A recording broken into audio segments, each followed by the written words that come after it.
I'm Kathryn Arndt, the Chief of the VLGA Connect Studio. Welcome to today's episode, brought to you by the VLGA, your counsellor support network and the national broadcaster on all things local government.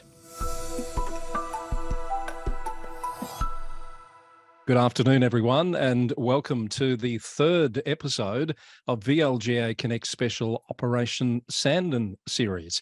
Our live webinar today will explore the idea of removing the politics from significant planning proposals, or is it an erosion of local planning powers? And we'll get some lessons from beyond the state of Victoria with our panel. My name is Eddy. It is my pleasure to welcome you all here today, whether you're with us live or whether you're watching this as a playback webinar through VLGA Connect. Firstly, I would like to acknowledge on behalf of the VLGA, the traditional owners of country throughout Victoria, and recognise their continuing connection to land, waters and community. We pay our respects to the traditional owners, their elders past, present and future, and to their cultures. I'd like to acknowledge that I am coming to you today from the land of the Wadawurrung people of the Kulin Nation. I'd like to introduce you now to the CEO of the VLGA, Kathryn Arndt, to say a few words of welcome. Hi, Kathryn. Hi, Chris, and good afternoon to everyone who's joined us today. I thought I'd take the opportunity just to let our viewers know a little bit more about the VLGA. The Victorian Local Governance Association supports councils and councillors to deliver great outcomes for their local communities through high performance and good governance. We are a member-run and non-partisan organisation. The VLGA aims to provide practical advice, direct support, training, professional development events, networks and resources to all our members and carry out research, policy analysis and advocacy on behalf of local councils. We are the leading voice for local councils and offer our members the opportunity to realise their true leadership potential and increase their impact. Our mission is to inspire and enable good governance in councils. It's our great pleasure, as Chris indicated, to be bringing you the third in our operation series today and to hear a little bit more and unpack the New South Wales planning system and how that might look for us here in Victoria if that were a model that we were to transition over to as recommended in the Operation Sandon report. Chris, I'll hand back over to you now to introduce our panellists. So let's get started with our discussion, and I would just like to introduce briefly our speakers today. Firstly, on screen is Dr. Stephen Rowley. Dr. Stephen Rowley is a Senior Associate at SGS Economics and Planning, an Adjunct Senior Lecturer at Monash University, and the author of the Victorian Planning System, Practice, Problems and Prospects. He also gave evidence to IBAC as an expert witness during regarding planning system design during the Operation Sandon inquiry. John Brockhoff is with us as well. John is the National Policy Director for the Planning Institute of Australia. He's a registered planner and PIA fellow with 30 years experience as a public sector manager and consultant in planning, infrastructure, environment and economic development. John is responsible for guiding PIA's national policy positions. He works with the membership to advocate for reform that strengthens the value of planning. And John previously led the technical development and delivery of Sydney's metropolitan strategy and continues to contribute to state and local government planning panels as an independent expert assessor. Looking forward to hearing about your experiences today. John, welcome. And finally, we have Amelia Thorpe, who is an associate professor in law at UNSW, working in the areas of planning, property and local government law, legal geography and urban studies. Amelia's research centres on frameworks for decision-making in contemporary cities. Who gets to have a say and how? And the ways in which those frameworks might contribute to social and environmental justice. In her recent book, Owning the Street, The Everyday Life of Property, Amelia explores how local, personal and materially grounded understandings about belonging, ownership and agency intersect with the law to shape a city. Amelia, hello and welcome. All right, let's get into some discussion, and thank you to Belinda and the team there for sharing the screen for the opening. We are now going to get to talk to Stephen a little bit, Dr. Stephen Rowley. IBAC's Operation Sandon report, Stephen, has sparked lots of discussion, as I'm sure you're aware, about some potential overhauls to the planning system in Victoria, lots of speculation about how significant those changes might be, and there's a standout recommendation about the potential transfer of statutory planning powers for significant proposals. Of course, some will have a sense of déjà vu about all of this. Since 1996, successive state governments have touted system reform, but many observers would note there's been a lack of continuity, clear prioritisation, timeframes, actions, and resources to support better outcomes. Keen to get your view on how significant this will be. What do you see as the significance of the findings of IBAC's Operation Sandon? Yeah, thanks, Chris, and thanks, everyone. So I'm hoping it will be a really significant report, and I say hoping because I do think, with some quibbles which do relate around this whole independent panels issue, and so we can talk about it today, but I do think it is a really good report. And I hope the key bit of value that comes out of it is going to be really centering the idea of integrity in planning reform. I appreciate a lot of our panelists are from New South Wales, but the audience today are going to be Victorian, and I think everyone will have been sort of hearing the same rumours, seeing the same media reports that something pretty big is coming down the line. And clearly, and again, we've seen the publicity in the last couple of days about the pressure on housing in particular, and clearly that is legitimately a key planning issue. But just generally, I would say we've had a couple of decades of very ineffective and very unhelpful planning reform in Victoria. And I do worry that government is, the state government is potentially getting into the realm of just starting to crazily pull some levers. And I think it's really important that all planning reform is happening with an eye to balancing efficiency, a system that can be efficient and is low footprint, easy to administer, low regulatory burden, that is effective, achieves planning outcomes really well, and that has integrity and transparency. And I think the Sandon report is really important in terms of highlighting that issue, because I think there are ways in which in Victoria we've probably become really complacent on that front. So I really hope that the Sandon report can bring that to the fore. And clearly, in relation to what we're talking about today, a shift in terms of power away from local councils, and this is where I do have some more reservations about the recommendations, and again, we can talk about that as we go. That really would be a pretty profound change to the way we do things in Victoria. We've clearly had a very strong local government role in the actual resolution of planning applications, so that would be a really profound change. What's your understanding of the intention of Operation Sandon's recommendations for the planning system, as opposed to where it looks like the early government response is being targeted? Yes, and I mean, clearly we have to be careful, because I think we're all in a position of perhaps second guessing what the government might be going to do. We are judging a few things from some media comments, and who knows how well those have been, how carefully framed things that, for example, the Premier said in a press conference after the Sandon report came out, how carefully framed his comments were. But in terms of the motivations,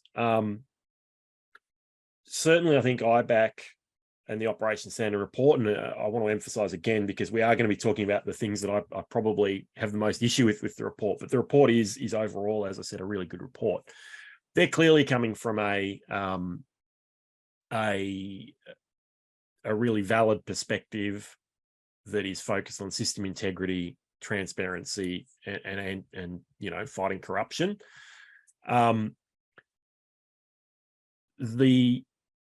The thing that I think is interesting about that is, and it's the number one issue I have with the report's recommendations, is My own view is independent planning panels are a solution to a slightly different problem, because there is nothing magical about an expert-based panel, in my view, that is magically better from a corruption perspective than a bunch of elected councillors. Panel members can be subject to corruption, and there are potentially other risks in terms of regulatory capture and the like. In other words, panels that are just sort of a bit too close to industry, a lack of sort of countervailing views of a tension between experts, industry people, and people from outside the industry, as councils often are. So they have their own issues. Panels are, in my view, a solution to a different problem, which is a governance problem, or a democratic problem, I suppose, which is that we are something really different, really difficult of councils at the moment. And what I mean by that is we are asking councils to implement state government policy that they may not necessarily agree with. And if you put yourself in the role of a councillor, and we don't have to agree with this hypothetical councillor, but imagine you're a councillor who is running on I don't like medium density housing being constructed in our neighbourhood. I'm going to protect your streets from unit proposals. They run on that platform. They go to council. We expect that councillor then to be implementing a state government policy that is, broadly speaking, in favour of all that infill housing happening in the streets. So we create almost a jurisdictional mismatch where one level of government is having to do another level of government's policy and having to do a lot of the implementation of what another level of government is trying to do. And I think that sets them up to fail. And it is one reason why a lot of planners sit around and get frustrated at councillors not following planning policy. I'm like, well, it's not necessarily their policy. And we need to understand that that's a fundamental sort of governance problem. So independent planning panels help fix that by essentially creating a body that can go out and follow policy more dutifully, and they resolve some of the issues around democracy. But that's not quite an integrity problem per se. It's a slightly different problem. It might be a valid problem, but yeah, it's a slightly different issue. And just sorry, I don't want to talk too long, but the other thing I'd just say, going back to that issue of what the motivations are, I think the really fundamental tension that a lot of us in Victoria are anticipating at the moment is IBAC's intentions seem to be pretty different to the government's intentions. And I alluded to this. If the government is really keen to speed things up, really keen to prioritise housing supply, and they either jump on independent planning panels, or, as I think is probably a bit more likely, just taking powers away from council and transferring it to the state government. If they do that, and they do that in a haphazard way, they are likely to create more of the same risks that the Sandon report is talking about. That's my concern. Yeah, I wanted to ask you about that risk factor. What sort of risk assessment would you like to see happens before any response is finalised and released? Well, I think the Sandon report is really good in terms of identifying the kind of frameworks you'd have to put around panels, and it talks about a lot of really valid things, and some of these are things that do legitimately reduce the corruption risk compared to a councillor scenario. So, for example, I talk about rotating panels, so you can't be sure who the members are, and there are all sorts of things like that. I do, and this isn't directly to your question, but it is just worth noting that the Sandon situation, and I don't want to get into the details of it too much, but the Sandon situation involved a planning scheme amendment. So it did go before an independent planning panel, because we have them in Victoria for planning scheme amendments, as most of our audience probably knows. So in my view, that just highlights that independent planning panels aren't a magic bullet either. But yeah, so the Sandon report identifies a lot of the things you can do in terms of risk management, and has really valid recommendations in that front. But in my view, there's a whole sort of series of systemic things you need to do around that. I don't necessarily have a problem with independent planning panels doing planning permit decision making, which is what Sandon said. in a theoretical perspective, and with my academic hat on, you can get to a place really quickly where that's a kind of a system ideal of democratic policy setting and then administrative technical policy implementation. It's a very poor fit for the way the Victorian planning system works and the way planning controls are worded in Victoria. So just in terms of that risk management angle, we can talk about the vagueness of planning controls in a little bit more detail, because that's one of my pet topics. But in terms of a risk management perspective, I think it would be really important to make sure that the other bits of the system fit around the designated role of independent planning panels, because what you don't want to do is create a scenario where you essentially have policy being set on the run by independent planning panels, because the policy that's been set at the front end of the system in the strategic planning process is too vague. It's already a problem in the system, I think, that VCAT, through no fault of their own, but as the last point of contact for a lot of applications, the appeals tribunal end up setting policy on the run, which is an inappropriate role for them to be playing, again, through no fault of their own. I think if we create a scenario where independent planning panels start doing that, that will also be a problem. So there's a need to put in place, I think, a much stronger framework in terms of the way that we express and code and embody planning policy. So you've used the word vague a couple of times. Perhaps just one last quick question before we go to our next speaker. What are you talking about when you say the frameworks are vague, and what's the upshot of that? Yeah, I mean, this has been a recurring criticism of the Victorian framework for a long time. I've written about it in a lot of detail in my book about the system and in other writing I've done about the system. The phrase that Sandon use, they're very critical of, and the phrase they use is the broad scope of plausibly correct decisions, which I think is a good way of putting it. And it's very related to actually lessons out of New South Wales. I was really struck 10 years ago reading things that came out of the Wollongong scenario in New South Wales and the findings of that. And when I was co-editing Planning News, we carried an article by one of the commissioners from their corruption commission who'd looked into that scenario about some of the lessons from that. And one of the things they pointed out was that highly discretionary planning controls create a corruption risk, because variations from planning guidance become too routinized. Everyone becomes used to the idea that, you don't really apply that height limit, or you don't really apply that control, you vary it all the time.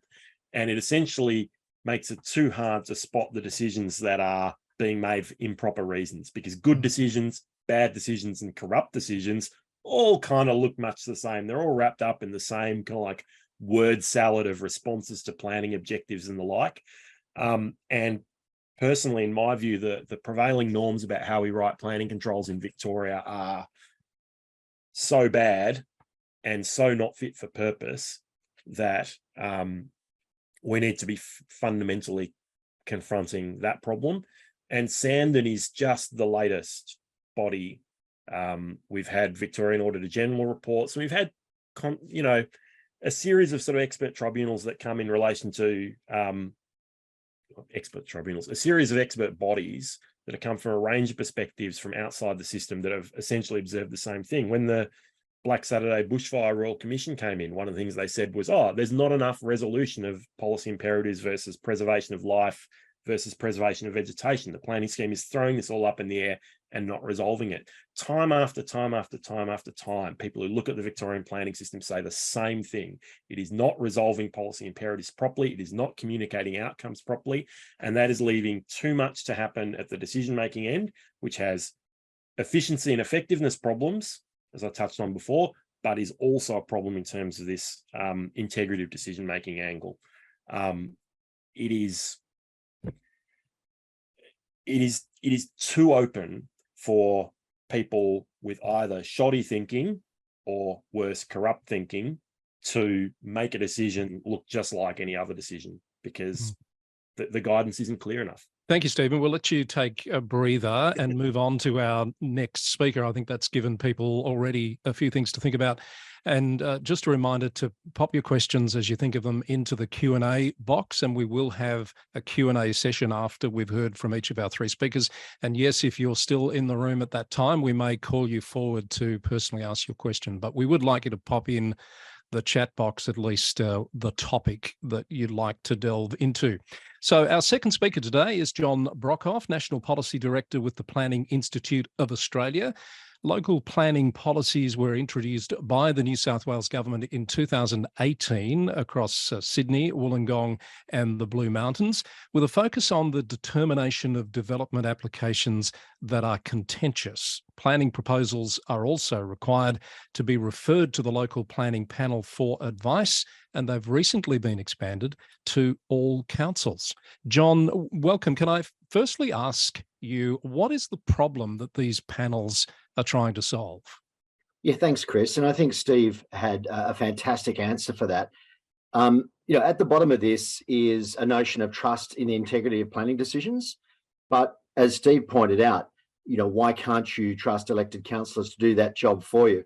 And I think I'd have to go back to the words of Nick Caldas, New South Wales former police commissioner, who did a review of the panel's process shortly after it was introduced. And he talked about what the role of independent panels was and how it distinguished from the role of elected councillors in making planning decisions. And he talked about panels being an attempt to move past the perception of any conflict of interest or a perceived lack of independence arising from the actual role of elected councillors, as Steve has already discussed, in their community role. Elected councillors deal with all aspects of community welfare, and not all of those considerations that they do in that role are very well linked to a merit assessment for a planning decision. Steve also expanded on that mismatch between the jurisdictional role of councils and their role in some cases implementing state criteria that might be an anathema to them. So, look, in answer to your question, the problem that panels are trying to solve is one around building the perception of trust in the integrity of planning decisions, and doing that in a way that is seen as, on balance, in some situations more appropriate than the role of elected councillors, particularly as it determines the more how detailed planning criteria are interpreted as a display of the public interest. I'm going to jump off script here and just pick up something you were talking about there. So you've had this in place for 5 years now. What does the report card look like from your perspective, John, in terms of how it has been used to solve those problems? Well, the evidence is that it's strong. The Caldas review gave it a firm tick and an expansion to other areas, bearing in mind that we do have it operating at local level and also at state level. For state panels, for regional and state panels for more major development. And we've also had a recent massaging review and expansion of the reforms to rotate panels more to improve the way the systems operate. So the government is continuing to invest in the system. There's a substantial secretariat. There's an expanding set of codes of practice, rules of operation, and a body of experience that's building. So it is continuing to be invested in. In terms of lessons from the use of them thus far, good examples, bad examples, what stands out for you? Look, I think the key thing is knowing when to use panels. I mean, they're a mechanism to reduce the risk of a loss of trust in the integrity of the planning decisions. Now, for where that risk is low, it's entirely appropriate that decisions be delegated to council officers. And the vast volume, I mean, bearing in mind that a huge amount of development is already code accessible, but the minor development that isn't code accessible is your minor pools, your fences, your retaining walls. None of that should be going to panels. there's got to be a balance in the way you work out what's of higher risk to and a potential threat to the integrity of the planning system, and ensure that that bunch of applications goes to panels and doesn't clog up the system. So I think that's the first thing. There's a whole range of learnings we've got in terms of the actual practice of the panels, but I'll get to that. When we caught up before this session, you used the term bracket creep in a way that I hadn't considered. What was that all about? Well, that's about what are the rules you use to work out when a panel will be the decision-making authority on behalf of council. And what we have in New South Wales are a number of criteria, number of submissions, the construction value of a development, say over 10 million or over $30 million construction value. Or alternatively, another criteria is if council is the proponent, or if there's a particular conflict of interest of some party that's related to council. So there are three common criteria for where a panel will be deployed. Now, there is bracket creep. What was a $10 million development 10 years ago, or 5 years ago, is double that now. I'm just joking here, but there's huge bracket creep, and we don't want to see.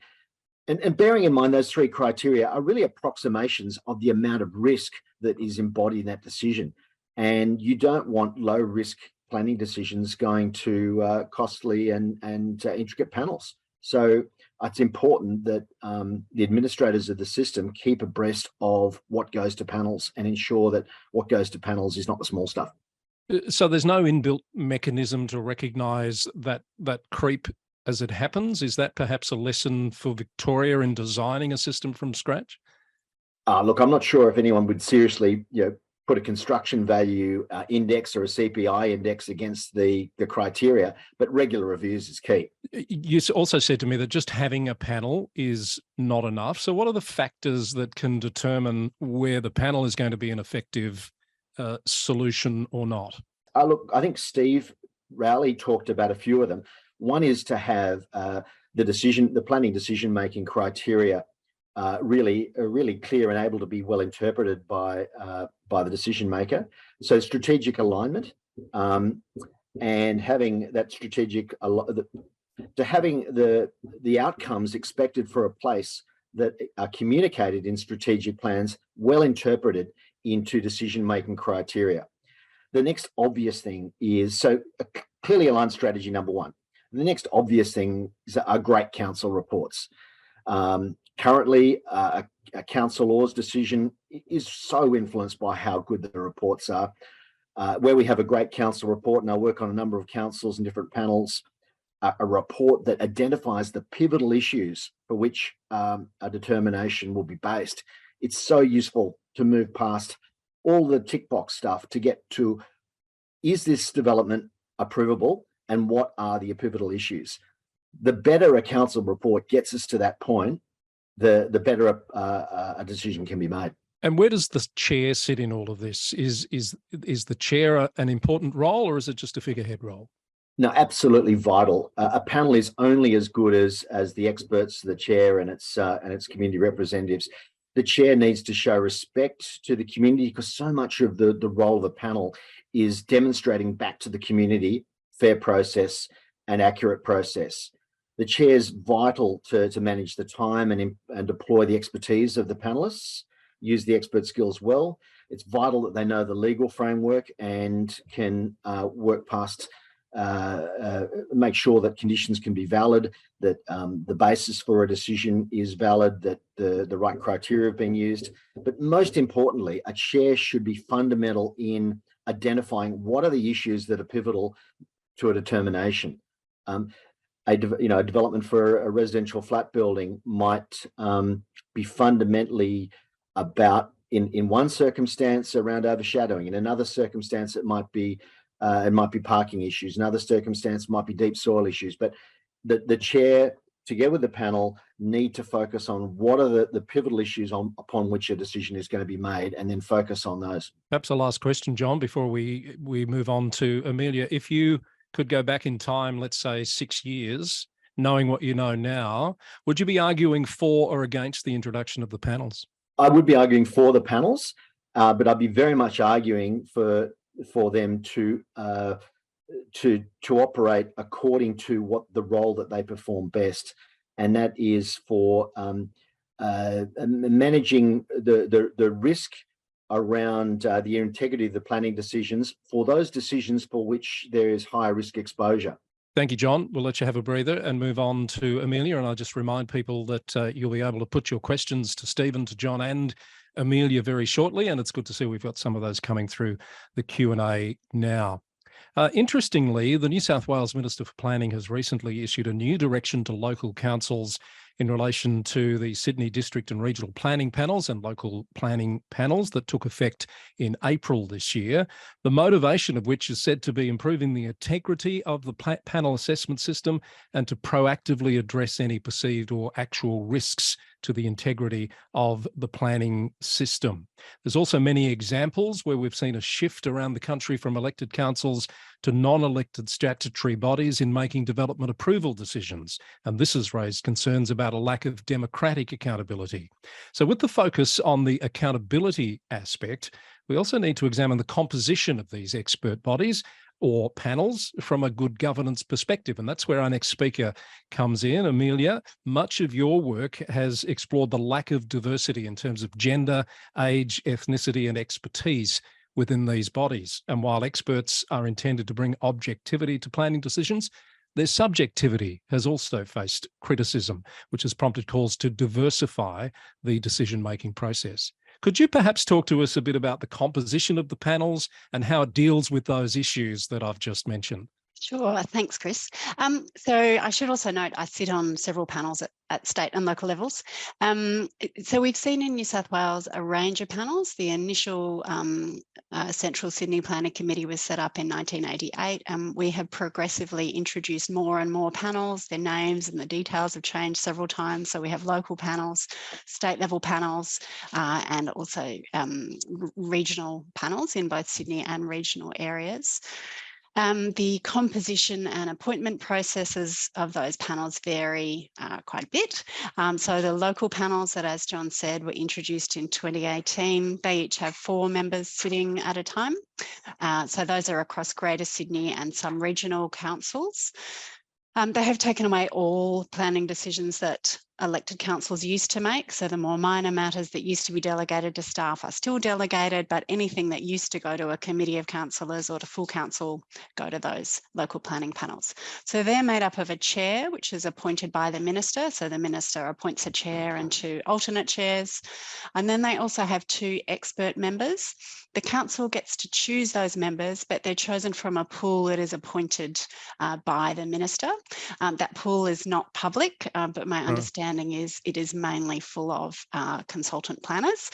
And then there is also a 4th member of the panel, which is the community representative. And councils have very free range in appointing that community representative. They can do that any way they like, but it can't be a mayor, a councillor, a property developer, or a real estate agent.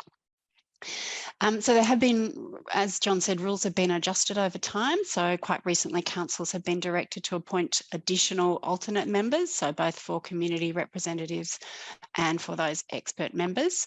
And the idea is that if you have more rotation and less predictability about who's going to be on a panel at a particular time, there's less evidence, there's less opportunities for corruption. The state panels are slightly different. So the Sydney and the regional planning panels, they operate over a range of different councils. And so they will have a chair and 2 permanent members that are appointed by the minister. So no say at all for the relevant councils who they are. And then there are 2 rotating members that are appointed by whichever the relevant council is for that particular matter. And those are almost always councillors who the council will nominate for those particular matters. So yeah, as you said, diversity is a big issue. I was certainly struck when I went to my first briefing as a panel member that it is very much stale, male and pale. I felt like I was the diverse person, and in a lot of ways I'm pretty white. Yeah, in a lot of ways I'm really not very diverse. And I think this is really significant to trust and legitimacy. So especially when we're seeing elected councillors are becoming more and more diverse, more more and more representative of the wider population of the communities they serve. And so then when we go and have a decision made, it's really jarring that you can have, a very different composition of the people making those decisions rather than the elected representatives. There's one panel I'm on when I'm the only woman out of 12 other members. There's certainly, some work needed to be done on that. And I think it matters about the decisions that people make. It's really hard to get research on this saying, composition leading to outcomes, a very difficult thing to identify, with confidence. I certainly see in my experience that the way decisions go depends a lot on who is sitting on the panel at the particular time. People do bring, as you said, subjectivity. They have their own interests, their own passions, their own biases. But what it definitely makes a difference of is the appearance and trust in the process and legitimacy in the process. So as you said, I have done some research on this. Unfortunately, I didn't look at all the kinds of diversity that you mentioned because that data is not collected. It's not something that the government has been looking for. So the data that we were able to get was on gender. And we found that men comprise approximately 2/3 of all panel chairs. Women, much smaller number of chairs. Women are more than half of all expert panel members, but it's the same women. So there's a number of women who I'm sure John could name who sit on many panels, whereas the pool of men is much bigger. We have a lot more men as part of the process, but it's a small number of women who are the token women sitting on a lot of panels. Amelia, and this is starting to come through our questions as well, can we perhaps jump to this issue of local representation and democratic representation in the process and how to make sure that balance is maintained? What's your experience with that? Yeah, it's such a great question, and panels have attracted a lot of critiques for this. So a loss of democratic accountability at the local level, a lot less relationship with the community, and potentially less responsive to community concerns. So as I said, a lot of people sit on, John and I, we both sit on multiple panels. There's lots of panelists who work across multiple panels. And as Stephen said, perhaps more interested in state level policy matters rather than those local community issues. So yeah, panel members may not have any local experience or connections, and they're certainly not accountable to the local community. I guess you could say there is some democratic link in that members are chosen from that pool by councils, and councils do get to pick their own community representatives. They're all on a 3-year term with an option to renew. So perhaps if the community really hates you, you won't get your second term. As far as I know, most people did get a second term. So yeah, I don't know what's happening there. Maybe everyone's doing a fantastic job and there are no issues. I think the general point I would say is no one is thinking about this. There's no data being collected. People aren't looking at those questions. As we've heard, the stated motivation for these panels is reducing corruption. And it's based on an assumption or a claim that development assessment is not political, that the politics is all at the planning scheme stage, but we know that's not true. And certainly in New South Wales, panels are involved in rezoning decisions. So the idea that you can have experts rather than democratically elected decision makers on these political issues, I think is quite problematic. We also saw and continue to see very strong support from the development industry, and I think that is based on an assumption that expert panels will be more developer friendly, so that they are not going to be swayed by communities who might, prompt delays, deemed refusals, actual refusals. As Stephen said, expert members, developers certainly seem to think are more likely to apply state policies. Have you got a sense of how communities see this process and how accessible it is to members of the community that might have particular issues or concerns? It's another really great question, and I think there's still not a lot of community understanding. So certainly I've been on panels where on contentious matters where there's lots of community members come along to the meeting, and they clearly don't understand that there is that separation. They think that we are councillors, they think that they can lobby us about policy issues, and then when we say, oh, actually, we have this quite narrow remit and all we're doing is deciding whether to approve or impose conditions or refuse, they don't get that. I think there's not a lot of public awareness about how we've divided up, how we've taken this away from elected councils. Would you have any advice for Victoria before we go down this path to address that issue? Because we can see that is already one of the big emerging questions about that loss of local knowledge, local representation. I think there's really great potential in the community representative role. I don't think it's been thought through in Sydney at all. I guess one example of that is in 2018, I was asked to go and speak to council members to explain the role of a community rep. And I wasn't given any government briefing about, I was explaining, it was very strange, actually, that the government, I don't think had thought it through. I think there was some, we need a community person on these panels. But the way, like even the word representative is kind of, how are they representing? They're not elected. I think there's a lot of potential there, but it needs a lot of thought to think about how do we make this role work? And could they have some kind of educative role? Could they be there and perhaps given some resources to explain to communities what their role is, or to be more of a conduit for communities getting involved and understanding these things? I've been quite surprised how communities don't seem to understand that community rep, but I think it's symptomatic of the fact that the role hasn't really been clearly thought through. I have an honours student at the moment who's been doing research on community representatives. So looking, as I said, there's not much data. So what she did was got all of the, so all panel members have to have a conflict of interest declaration that's made publicly available. So she went and looked through those to have a look at what community representatives were declaring. Interestingly, a whole lot of councils don't publish them. So even though they're meant to be publicly available, they're not on a lot of council websites. And she had some mixed responses in trying to track that down from councils and from state government. There seemed to be some people saying, oh, no, that's private. And then it's actually in the legislation. So there's, a lack of understanding there about what's public. But one of her key findings was that even though councillors aren't supposed to be community representatives, there's a huge number of ex-councillors. So most of these community representatives are not, PNC presidents or local Progress Association presidents. They are ex-councillors, or they are people who are also experts. So people on that ministerial pool of experts. So yeah, there's a lot of work we could do to make the community rep a more democratic position.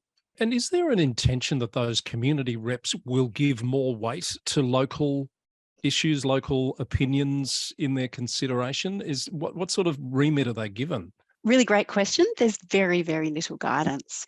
So I did some training for community representatives, again, for the department a few years ago, and I found it really interesting, the range in the way that those community representatives see their role. So some see it, their role is to be the dissenter, their role is to, stand up and say, I'm not going with these expert consultant types. Doesn't really get you anywhere, though, if the decision gets approved and there's a dissent. Others see it as more to negotiate. I think there's a wide range and could really do with some more policy consistency there. I think you've given us a few things to think about and perhaps advocate on going forward, Amelia. Thank you for those I might insights. Just, if I can, just respond to John's comment about bracket creep. Sure. And say, so there is some moving the other way. So one of the panels I sit on is the City of Sydney Local Planning Panel. And with some matters that were consistently coming to us, we have delegated them back to council staff. So there is some pushback there. Certainly not dealing with the numbers, but yeah, there are some matters we've said we don't need to see those. Thank you for that perspective. I'm going to bring in Kathryn now to move into Q&A segment of our webinar. Now we have some questions coming through, and I would encourage you to put your questions and thoughts into the Q&A box, and we'll see if we can get through all of these, if possible, in the time that we have. Kathryn. Thanks, Chris, and thanks to the panellists. We have a few questions for you, but before I go to those, I'll go to the Q&A.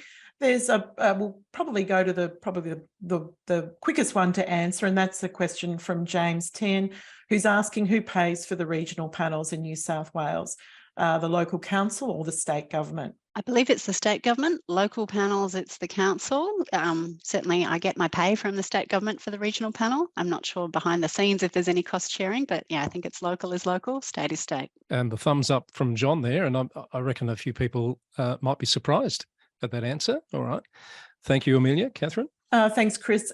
We have another question here from Matt Evans, who's asking, when it comes to dealing with the tension in the system between political and technical dimensions, is the South Australian system preferable to New South Wales, whereby in South Australia, the panel includes a mix of local government elected members, as well as a majority of expert members? Okay, who'd like to take this one, panel members?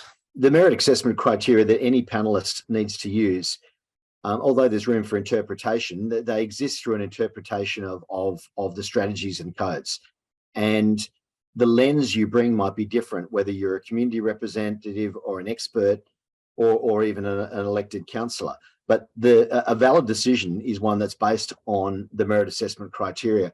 So that's the first thing. The second thing is that if you're trying to use the panels as because you're dealing with the perception of elected councillors having different influences on them that might affect their ability to interpret merit assessment criteria, then perhaps that's a reason for not having them on the panel. But I am aware that South Australian panels work quite successfully, so I don't want to comment directly on how the South Australians operate. Amelia, just on the surface of it, that issue of a majority of expert members, but the rest are elected representatives, what does that look like in terms of the research that you're doing? Would it be potentially a better diversity outcome because council laws are now more diverse perhaps than they were? Well, I guess that's what we have with the regional panels in New South Wales. So the Sydney planning panels and the regional planning panels, as I said, they've got the 3 state members, the experts, and then the 2 council nominees are on those panels. And yeah, it depends who the council sends for those 2 spots. Yes, of course. Okay, Kathryn?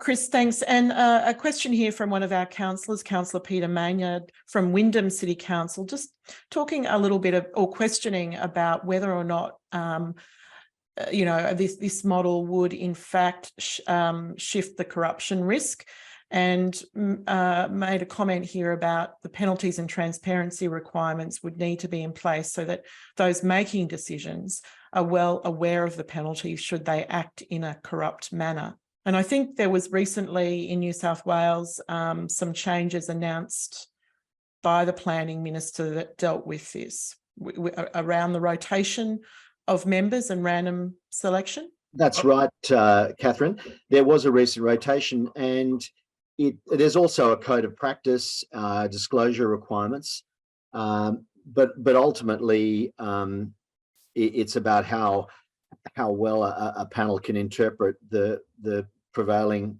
merit assessment criteria. I wonder whether Stephen wants to comment on that that premise there, that taking the authority from councillors will not reduce the opportunity for corruption, just shift it. Yeah, so I have a few thoughts there, but I think one of the things that I think it's really important to recognise is I think it is a bit of a mistake in framing to think of corruption as a binary, like corrupt, yes, no. Did they get a paper bag full of cash or did they not? Or even did they have a conflict of interest that they didn't declare or did they not? Because the reality is there's a huge spectrum between some sort of frankly hypothetical ideal of a decision maker that is purely rational, completely pure of heart, unbiased by personal perception. At the other end of the spectrum, there's the mustache twirling stereotype of a developer who's taking money, right? But the reality is there are thousands of little gradations along that spectrum that we should recognize. The planning minister who is making decisions for the interests of sectoral interest groups that they happen to have met with, it's not exactly corrupt, it's not exactly but it's ideologically driven perhaps. So where do you put the sort of the massively pro-development kind of like not really thinking about things properly kind of like decision maker on these kind of spectrums?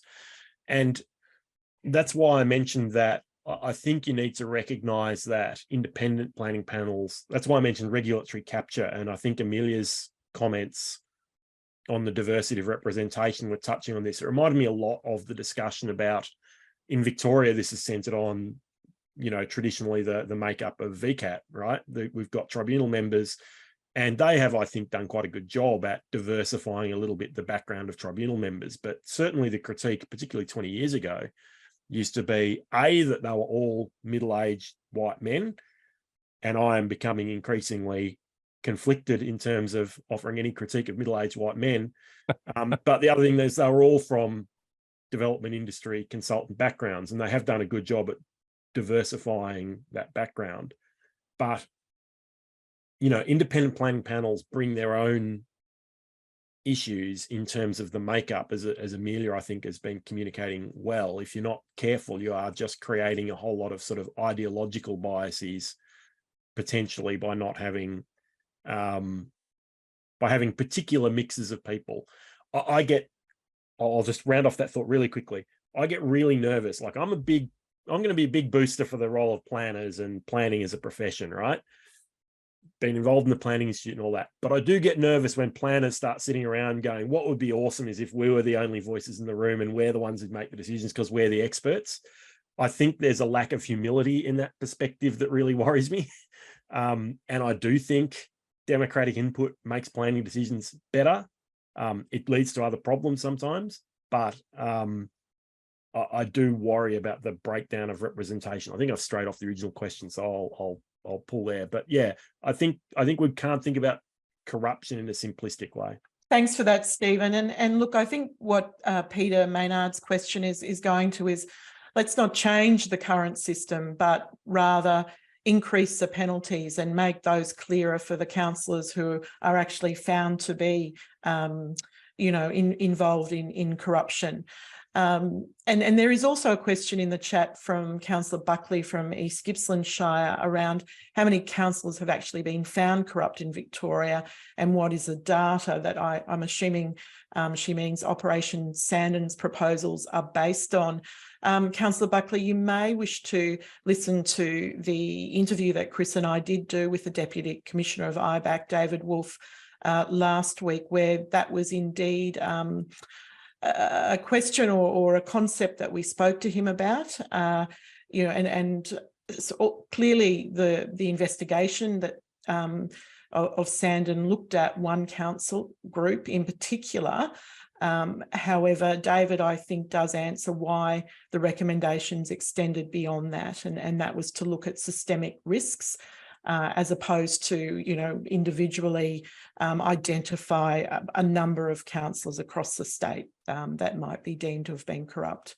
So have a look at that, and hopefully that might answer some of those questions as well. Thank you, Kathryn. I think that's all the questions for the moment in the Q&A, and there's a thank you there from Councillor Buckley for that response. Last call for questions before we start to wrap up.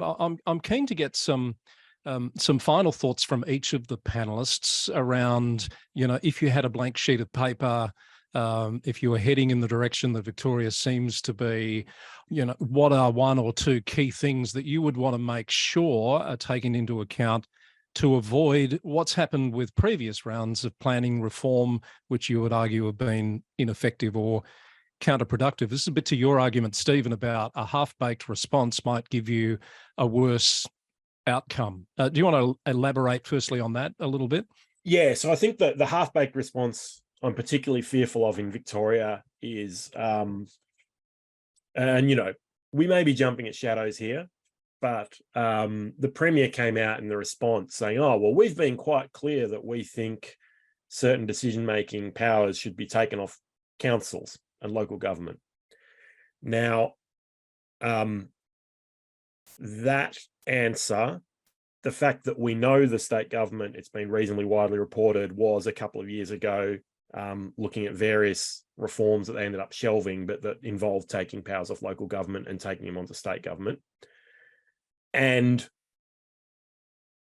if I'm going to be slightly impolite here, frankly, my skepticism as to whether they're going to want to do all the work to implement quite a complex recommendation like widespread independent planning panels makes me suspect that the half-baked thing we might get is more select things being taken off local government and given to state government, which is clearly a completely different response. I don't want to get too distracted by it, but it is just, I think, worth noting that if the Sandon recommendations are used as cover for taking powers from local to state. It will be very intellectually dishonest, because the Sandon report is extremely explicit that the same corruption risks that exist at local government exist at state government, and in many ways they're more intensified because they're located in an individual person. And both Sandon and the Victorian Auditor General has been very critical in the past of the governance arrangements around ministerial decision-making and the justifications for ministerial decision-making, the lack of published reasons in most cases, and the like.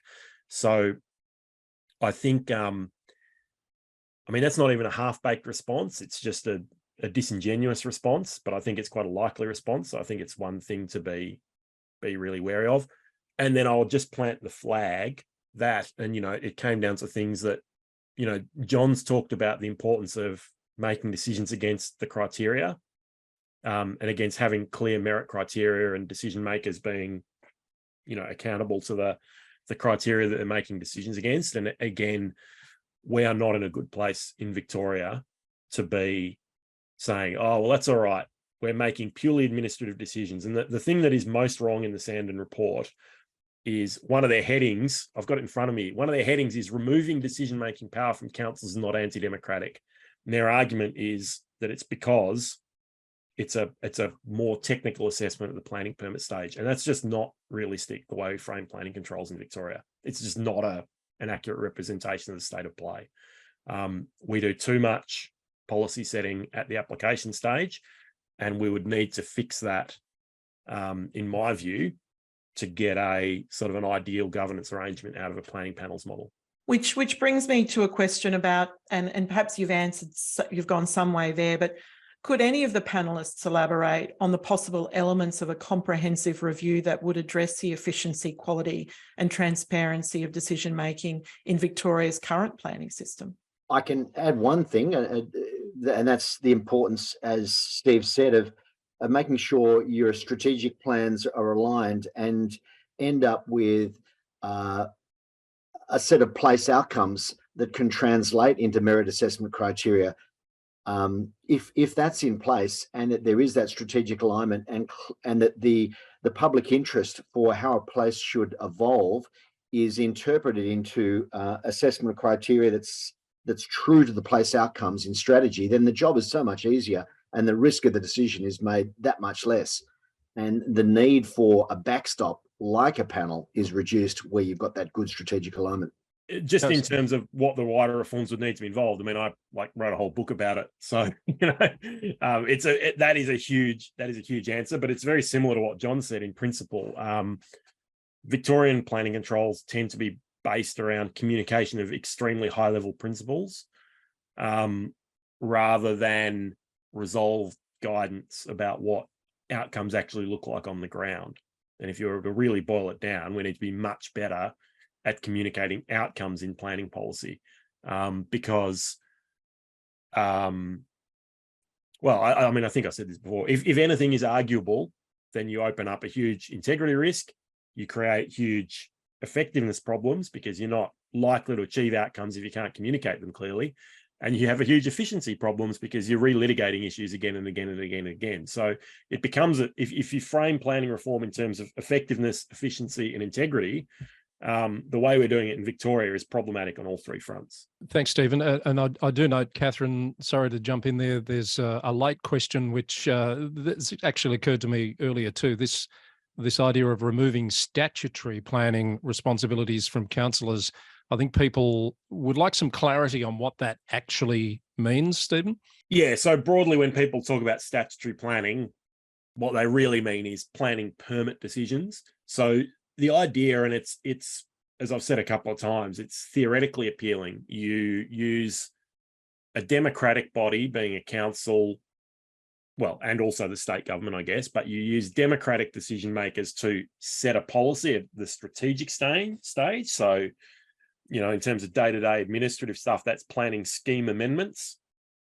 And then you use a more, again, this is the theoretical model, you would use a more technocratic, expert-based process to tick things off against that policy, and that's the planning permit stage.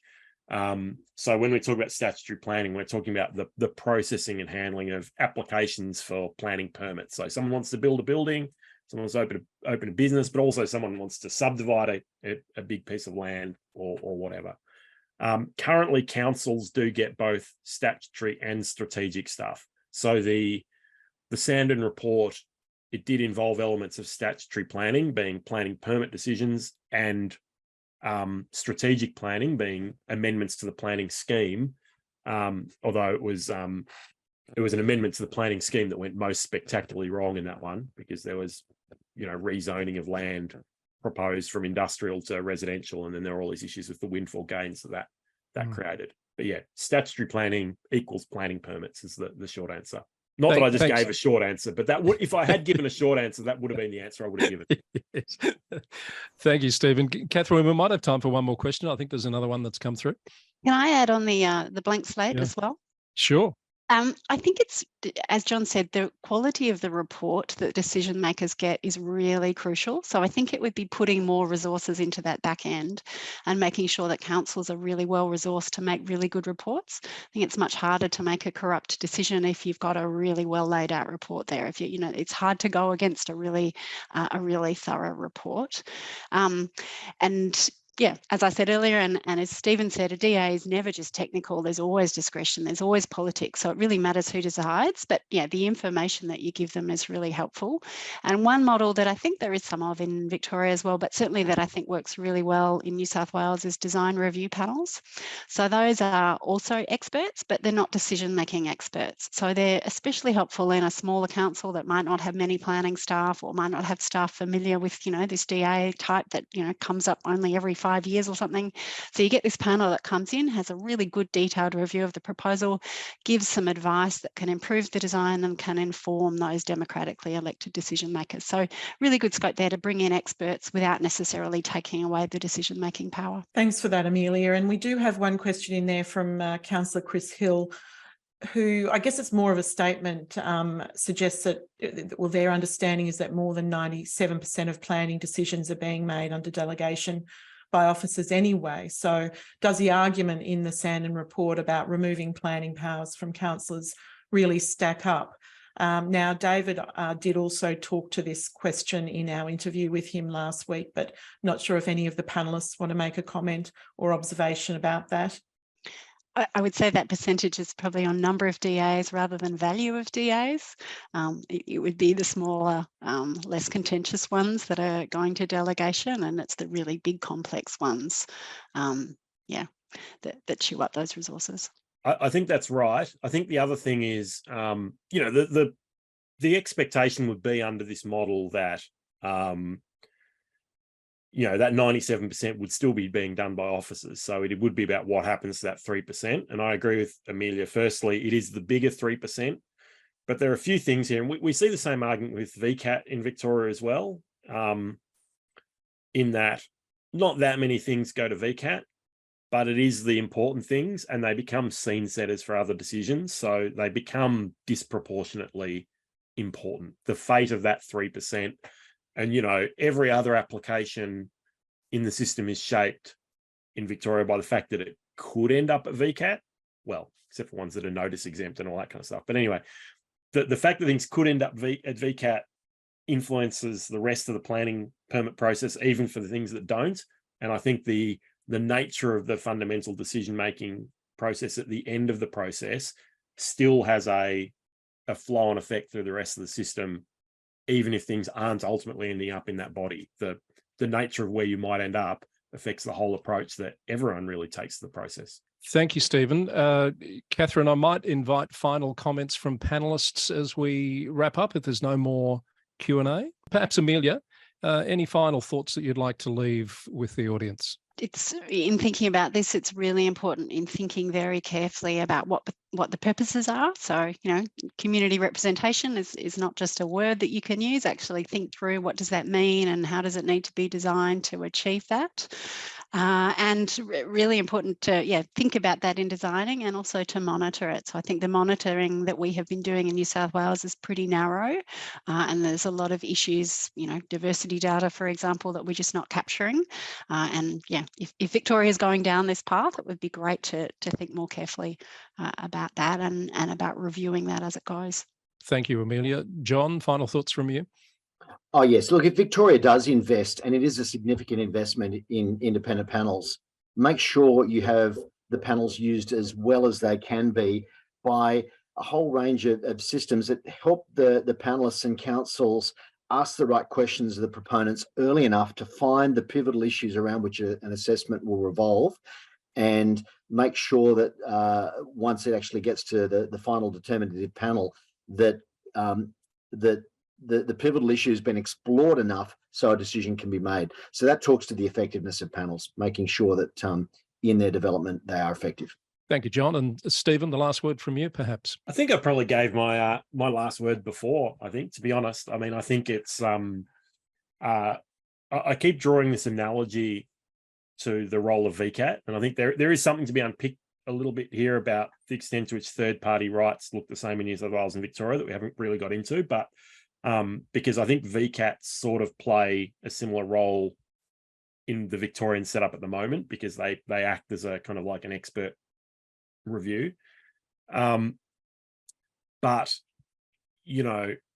think it's very often the case that critiques of VCAT are really critiques about other aspects of the system, and I think it's really important that we don't just have some sort of governance sort of like magic bullet and think just changing this aspect of the thing will work. We need to think about how each particular piece works within a larger framework of internet connected things that are all in tension with each other. And we currently have governments pulling, local government pulling against state government, pulling against VCAT, pulling against independent planning panels in the amendment process and the like. So we need to think about it holistically and in a sophisticated way.